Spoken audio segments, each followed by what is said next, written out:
O holofote de hoje é com Eloy Pires Ferreira. Ele é jornalista e cineasta. Aliás, a produção paranaense nunca foi tão rica e variada. Olá, Eloy, muito obrigado pela sua presença, por ter aceito o convite. E a primeira pergunta, eu já começo querendo saber como que é o incentivo no Brasil e no Paraná para a produção cinematográfica. Bom, eu agradeço o convite aí de vocês. Graças a essas políticas, né, que existem em nível do Brasil e no Estado, em vários estados, na verdade, é que o cinema brasileiro, digamos, retomou a sua produção e existe e promete uma continuidade, né? De qualquer forma, ainda precisa se fazer mais em termos de políticas de estímulo à produção. Mas nós estamos num momento realmente bem interessante.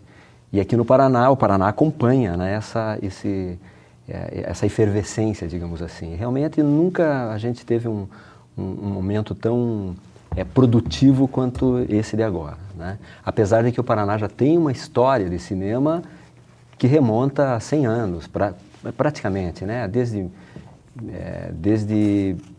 1908, né, se faz registro de imagem em movimento aqui no Paraná. Uhum. Eloy, você vive do cinema? Agora posso dizer que sim, do audiovisual, vamos dizer assim, né?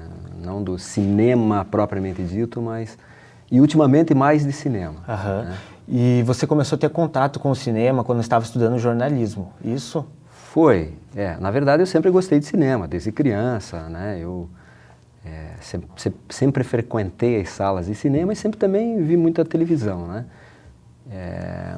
E eu acabei cursando jornalismo porque não existia faculdade de cinema aqui no Paraná. E o jornalismo era o que havia de mais próximo, né, do cinema.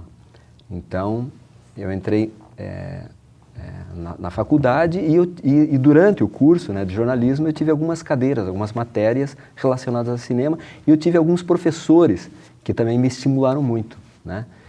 O Roberto Figurelli, né, que foi um grande mestre, né, que entendia muito de cinema, da teoria do cinema. O Valente Xavier, né, que foi um escritor, criador da Cinemateca, né?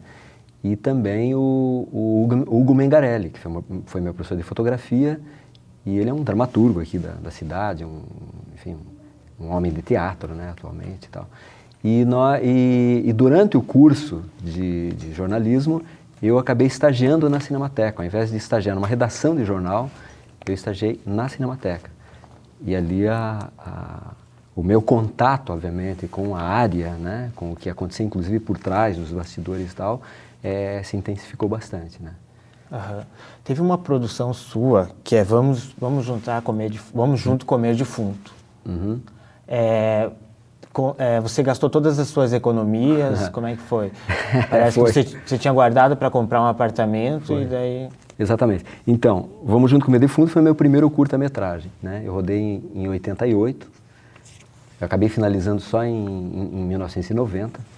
E ele, logo que eu concluí, ele me inscrevi no Festival de Gramado e ele acabou entrando no festival e depois fez uma carreirazinha em alguns festivais e tal. Então, na época eu já trabalhava com audiovisual, eu produzia vídeo educativo, institucionais, essas coisas, mas foi meu primeiro curta em cinema, em película, né? E eu, de fato, eu tinha uma economia, um recurso, na época era $20 mil, que eu estava guardando para comprar um apartamento e eu torrei a grana toda no filme. Mas foi bacana, valeu a pena, porque foi a minha escola de cinema, efetivamente, né? O Vamos Junto Comer Defunto. Uhum. E falando em escola de cinema, como você vê hoje a formação dos cineastas paranaenses? Né? Porque hoje temos uma faculdade. Então, a minha geração, o pessoal que começou comigo e tal, é uma geração de autodidatas, né? Justamente porque o ensino nessa área sempre foi deficitário no sentido de que tinha poucas escolas, só tinha escola de cinema no Rio, em São Paulo e em Brasília, né? Agora já tem um número maior, inclusive aqui em Curitiba, além do curso de cinema que é vinculado à FAP, né? Tem vários cursos livres também e tal. E eu acho que isso também está fazendo com que a produção não só se intensifique, como de uma certa forma se renove em termos de linguagem e tudo mais. Então tem muita gente nova que está se jogando de cabeça mesmo na área, enfim, nessa área, e vários deles são oriundos dos cursos de cinema. E é importante você ter essa formação, né? Esse tipo de estímulo também, né? Que é a formação para, para quem quer, enfim, entrar na área. Uhum. E sobre o filme O Sal da Terra, você poderia contar um pouco, assim, como que foi produzir, qual que foram as dificuldades? Então, foi o meu primeiro longa, ele tem 2 anos que ele foi finalizado, né? Ele é um filme de 2008, mas ele é um projeto que levou quase 2 anos para sair do papel, né? Porque é difícil levantar recursos, né, para fazer um filme, principalmente quando você está fora dos grandes centros, né, de produção, que são São Paulo e Rio. Quer dizer, o eixo ainda domina os meios, né? Apesar de que agora nós estamos num momento interessante também no sentido de descentralização, quer dizer, está havendo uma regionalização da produção, né? Claro que se faz cinema fora do eixo também já ancestralmente, desde o início do século XX, né? Então, há 100 anos. Mas agora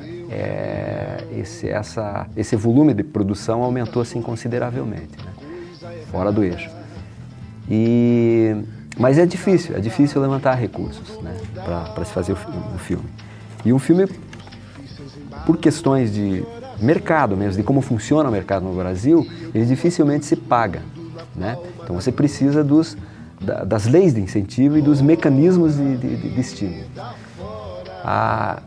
Daí pode se perguntar, mas se um filme não se paga, então, né, para que fazer filme? Um país precisa de cinema, né? Qualquer nação precisa de cinema, assim como precisa de teatro, de música e tudo mais. É uma manifestação importante e é uma atividade altamente estratégica, né? E eu costumo dizer o seguinte, quer dizer, isso também é lugar comum, mas, né, um conceito repetido por vários colegas. O cinema ele congrega diversas atividades artísticas, né? E ele gera muito emprego, movimenta a economia e tal. Então é uma atividade realmente necessária para o país.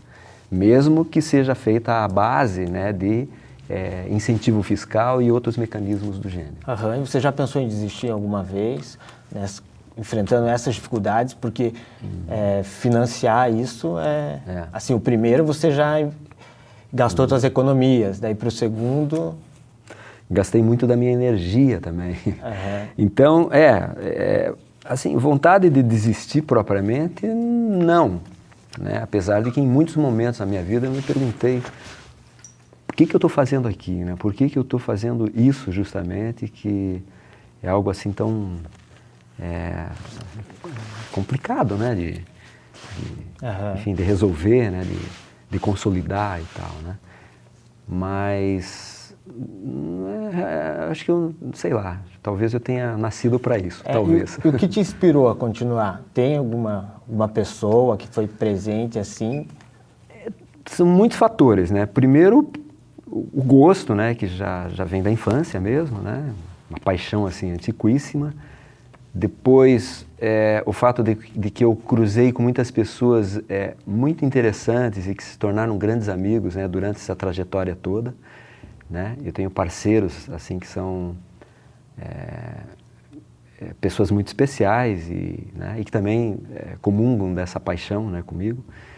E porque eu acho que é importante fazer isso, né? Uhum. Assim, é importante socialmente falando, é necessário. Eu quero fazer alguma coisa útil na minha vida e eu acredito que isso de alguma forma seja útil. Eu não sei dizer exatamente como, mas eu acredito que sim. Na verdade, o sal da terra é como se fosse fazer a diferença no ambiente que você está. Então era mais ou menos isso que você está buscando. Olha, né? É interessante esse gancho, né? Essa comparação, de fato, né? O sal da terra quer dizer isso, né? Quer dizer, fazer a diferença, dar sabor, né, ao alimento e, no caso, à vida, né? E eu acho que as atividades culturais e artísticas, elas têm essa característica, né, de dar um sabor especial para o viver, né? Uhum. E por que escolher um padre caminhoneiro? Então, porque é uma figura que tem um apelo cinematográfico, é uma figura rara, e é um tipo aventureiro, né? Quer dizer, e toda a vida, né, que ele leva, enfim, a vida que ele tem, ela tem um toque de aventura humana, né, muito interessante e muito estimulante.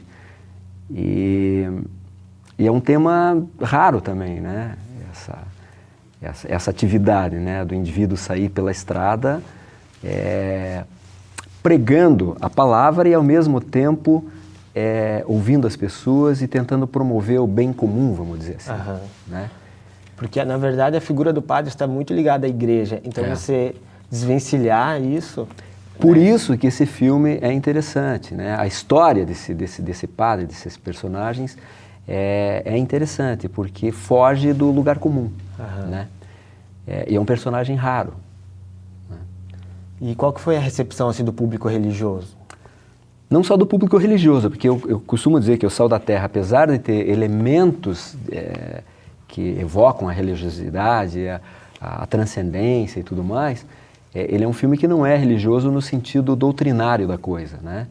Ele é um filme que tem uma abertura muito grande e, antes de qualquer coisa, ele fala sobre seres humanos e sobre os anseios humanos, quaisquer que sejam, né? E que também estão muito ligados à espiritualidade. Né?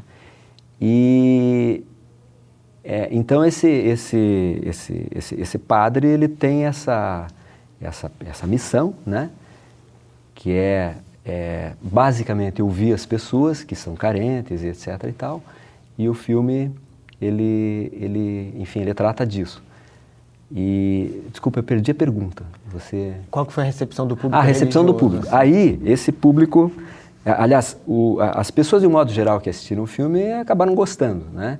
Muita gente torce o nariz justamente pela temática, né? Acha que pode ser alguma coisa lá que cheire a vela, que tem um caráter institucional, mas não é nada disso. O filme, quem assiste acaba descobrindo que ele conta uma bela história, né?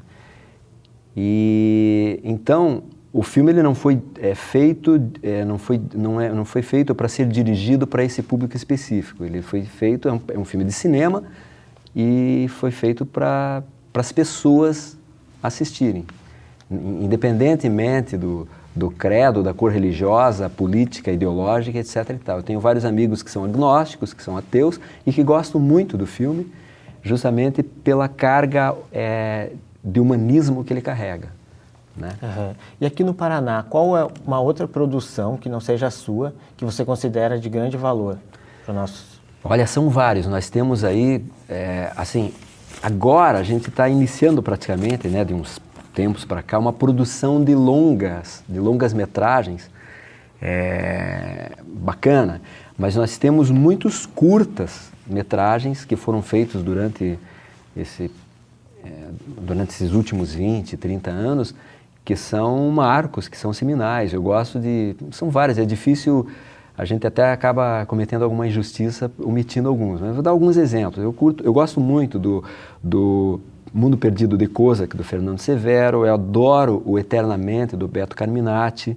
Um filme que eu acho muito divertido e muito criativo é O Açougueiro do Norte contra o Cineasta Voador, do Altenir Silva, o Bolinha, e vários outros, né? O Aldeia, do Geraldo Pioli. São muitos filmes legais, assim, curtas-metragens. E no longa nós temos o Brichos, né, do Paulo Munhoz, que é animação, né? Temos o Estômago, do Marco Jorge, temos o Mistérios, do Beto Carminati, do Fernando Severo, ou melhor, do Pedro Merege, né, o Mistérios, e vai ser lançado agora, brevemente, o Corpos Celestes, também do Marco Jorge e do Fernando Severo, né? Então são muitos filmes assim, importantes e que estão fazendo uma história e consolidando a cinematografia paranaense, né? Em relação agora a esses investimentos tecnológicos, por exemplo, a produção em 3D, qual é a sua opinião? Você acha que ameaça um pouco a produção amadora ou a produção até mesmo assim, para as pessoas que estão querendo se lançar ou para as pessoas que não conseguem ter esse incentivo, essa verba, né? E se lançar nessas grandes produções, concorrer com esses grandes filmes? Na verdade é assim, acho que a gente está num momento de evolução tecnológica vertiginosa, né?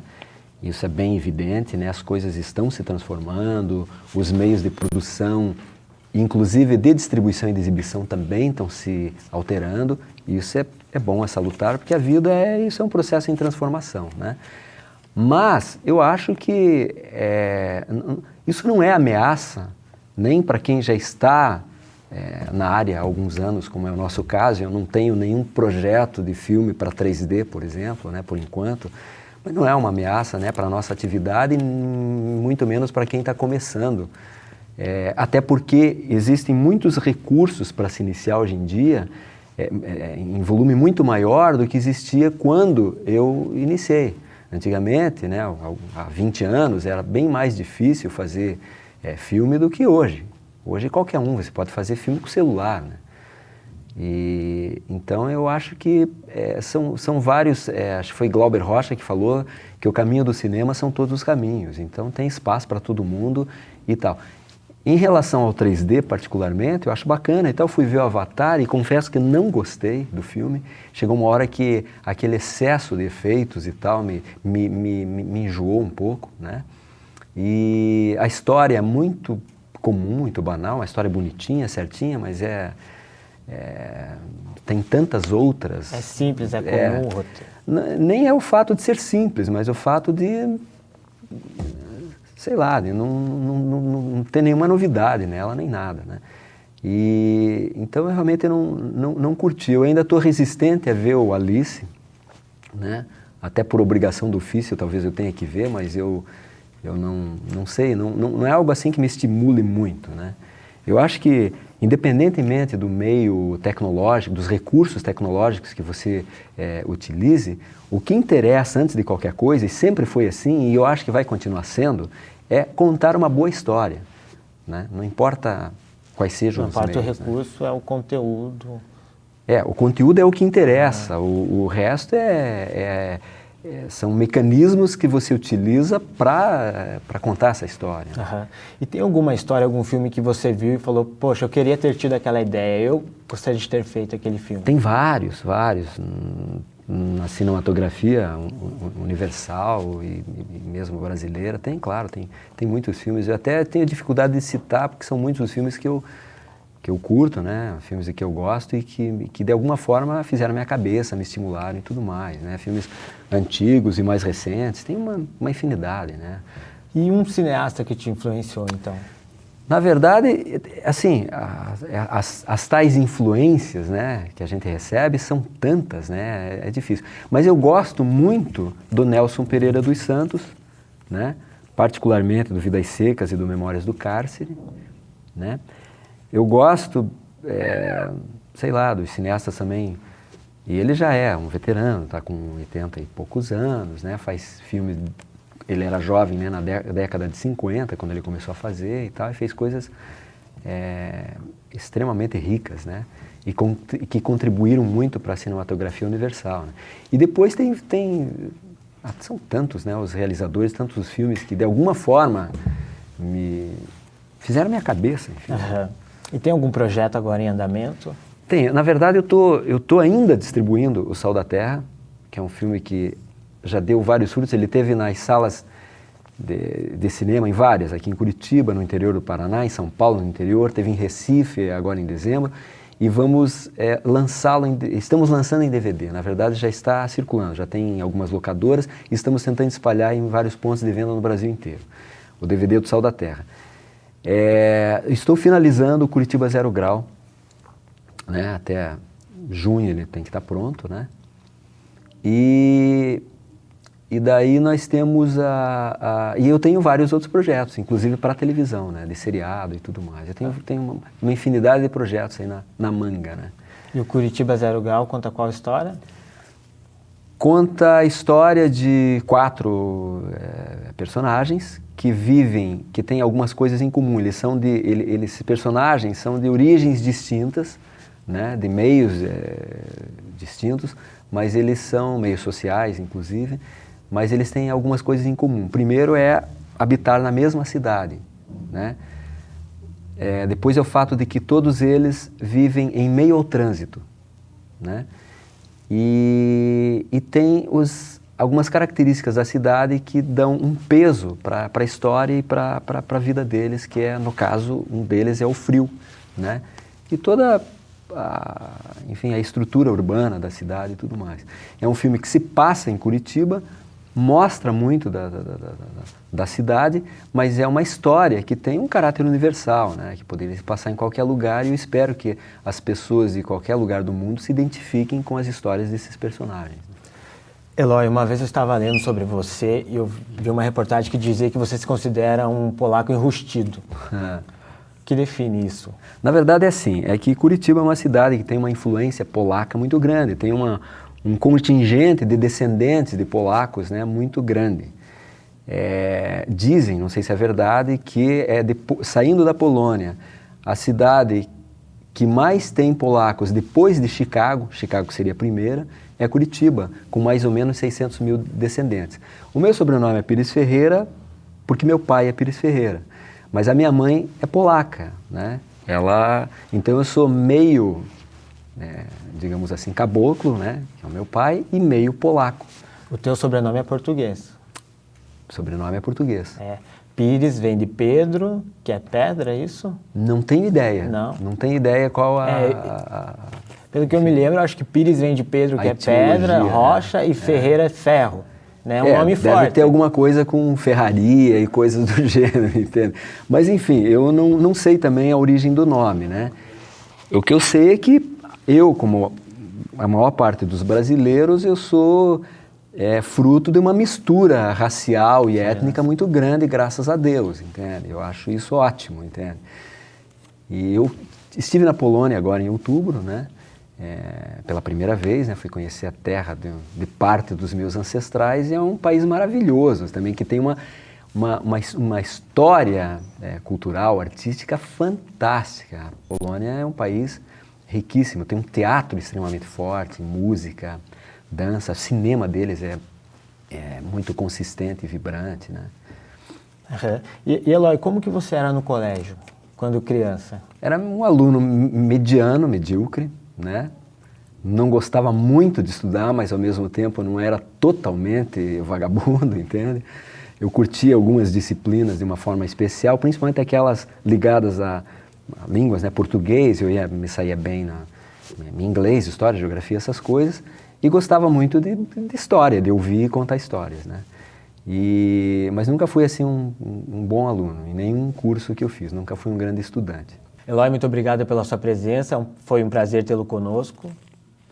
Então, Maicon, eu agradeço, eu acho que esse tipo de oportunidade, né, de falar sobre o trabalho, né, que a gente vem realizando e o trabalho dos colegas e tal, é sempre importante, né, para nós, e eu espero que vocês nos deem mais oportunidades assim, né, para mim e para os meus colegas. Com certeza.